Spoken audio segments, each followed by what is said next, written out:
Good day to all. வாங்க மேக்ஸை புரிஞ்சு படிப்போம்.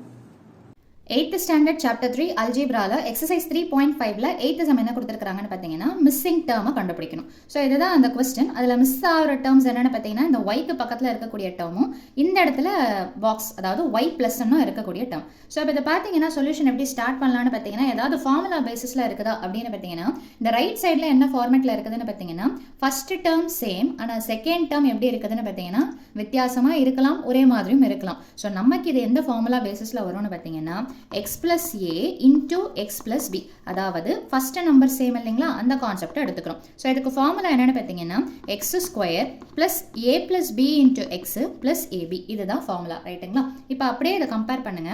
x plus a-க்கு பதிலாக y plus 7, அதே மாதிரி x plus b-க்கு பதிலாக எனக்கு தெரியாது, அதுக்கு பதிலாக y plus b-ன்னு சொல்லிட்டு வச்சுக்கிறோம். இப்போ இந்த ஃபார்முலாக்கு பதிலாக தான் இந்த இடத்துல கொடுத்துருக்கிறது.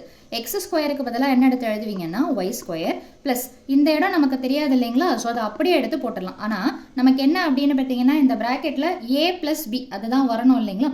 ஏ ப்ளஸ் பியில் நமக்கு என்ன தெரியும்னு பார்த்தீங்கன்னா ஏவுடைய வேல்யூ தெரியும், தட் இஸ் 7 ப்ளஸ் பி தெரியாது இன்டூ எக்ஸு ப்ளஸ் இங்கே என்ன கொடுத்துருக்காங்கன்னு பார்த்தீங்கன்னா கொஸ்டினில் 56ன்னு சொல்லிட்டு இருக்குது. ஸோ இந்த பக்கம் இருக்கிறத இப்படி எழுதியிருக்கிறோம், இந்த பக்கம் இருக்கிறத இங்கே எழுதியிருக்கிறோம் அக்கார்டிங் டு தி ஃபார்முலா. இப்போ இதில் என்னென்னு பார்த்தீங்கன்னா ஏவுடைய வேல்யூ நமக்கு என்ன தெரிஞ்சிருச்சுன்னு பார்த்தீங்கன்னா 7ன்றது தெரிஞ்சிருச்சு. இப்போ பி தெரியுமான்னு பார்த்தீங்கன்னா இங்கேயும் பி இங்கேயும் பி தெரியாது. இதை நம்ம கம்பேர் பண்ணலாமா அப்படின்னு பார்த்தீங்கன்னா இங்கே நமக்கு ஒரு வேல்யூ தான் தெரியும், இன்னொரு வேல்யூ தெரியாது. ஆனால் இந்த இடம் பாருங்க, இது ஏபின்னா இதோடைய வேல்யூ 56ன்னு இருக்கிறதுனால ஏபி இஸ் ஈக்குவல் டு என்னென்னு பார்த்தீங்கன்னா 56. அப்போது ஏவை சப்ஸ்டியூஷன் பண்ணுங்க.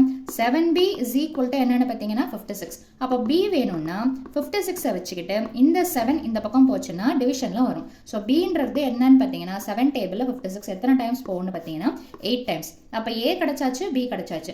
அப்படியே இந்த ஃபார்மேட்டில் எடுத்து சப்ஸ்டியூஷன் பண்ணலாம், அல்லது இந்த ஃபார்மேட்டில் எழுதி அதுக்கப்புறமாவும் நீங்கள் சப்ஸ்டியூஷன் பண்ணலாம். ஸோ இந்த மாதிரி எடுத்து எழுதுனீங்கன்னா உங்களுக்கு கிளாரிட்டி கிடைக்கும். ஸோ எது ஏ எது பின்ற தெளிவும் கிடைக்கும். ஸோ அப்போ இதை அப்படியே நான் ரீரைட் பண்ணி இந்த இடத்துல எடுத்து எழுதுறேன். ஸோ அப்போ என்ன இருக்குது அப்படின்னு பார்த்தீங்கன்னா ஒய் ப்ளஸ் 7, அதாவது ஏக்கு பதிலாக இது இருக்குது. அடுத்தது பார்த்தீங்கன்னா இன்ட்டு ஒய் ப்ளஸ் பிக்கு பதிலாக என்ன கண்டுபிடிச்சிருக்கிறோன்னு பார்த்தீங்கன்னா 8, which is equal to y square plus 7. பிக்கு பதிலாக என்ன இருக்குதுன்னு பார்த்தீங்கன்னா 8 கண்டுபிடிச்சிருக்கிறோம் ப்ளஸ் 56. வேணும்னா இதை ஆட் பண்ணியும் நம்ம போட்டுக்கலாம். ஸோ நெக்ஸ்ட் ஸ்டெப் பார்த்தீங்கன்னா y plus 7 into y plus 8 is equal to y square. 7யும் 8யும் ஆட் பண்ணால் என்ன கிடைக்கும்னு பார்த்தீங்கன்னா 15. சாரி, இங்கே y போட மறந்துட்டேன். ஸோ y போட்டுக்கோங்க. அதே மாதிரி இந்த இடத்துல x வராது. உங்கள் கொஸ்டின் இந்த இடத்துல ஃபார்முலாவில் x இருக்குது, ஆனால் நம்ம கொஸ்டின் yல இருக்கிறதுனால y தான் வரும். So 15y plus 56. ஸோ அவ்வளோதான் இந்த சம்மோட சொல்யூஷன். மீண்டும் அடுத்த பதிவில் வேறொரு சம்மோட சந்திக்கிறேன். தேங்க்யூ.